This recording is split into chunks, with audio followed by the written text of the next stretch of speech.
মধ্যমগ্রামে চন্দ্রনাথ খুন কাণ্ডে ঘটনাস্থলে এসআইটির সদস্যরা, সিআইডি, এসটিএফ, আইবির আধিকারিকরা ঘটনাস্থল পরিদর্শন করেন। সিসিটিভি কোথায় কোথায় আছে খতিয়ে দেখেন অফিসাররা।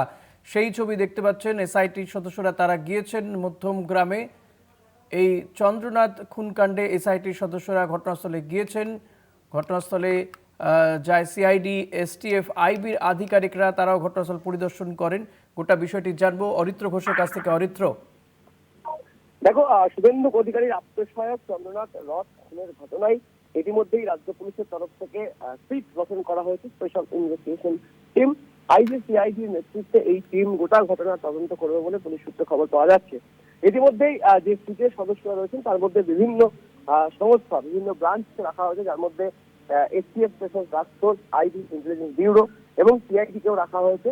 সেই এই সিটের যারা আধিকারিক বা সেই সিটের বিভিন্ন যে প্রতিনিধি, তারা ইতিমধ্যেই এই যে যেখানে ঘটনাটি ঘটেছে মধ্যমগ্রামের সেই প্লেস অফ অকারেন্স, সেখানে তারা আসেন এবং সেখানে আসার পরে গোটা এলাকা তারা খতিয়ে দেখেন।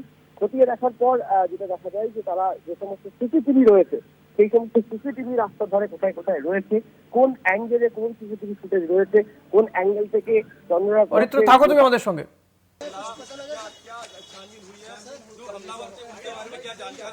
हम देख रहे हैं बड़ी टीम गठित की गई है सर यहाँ पर।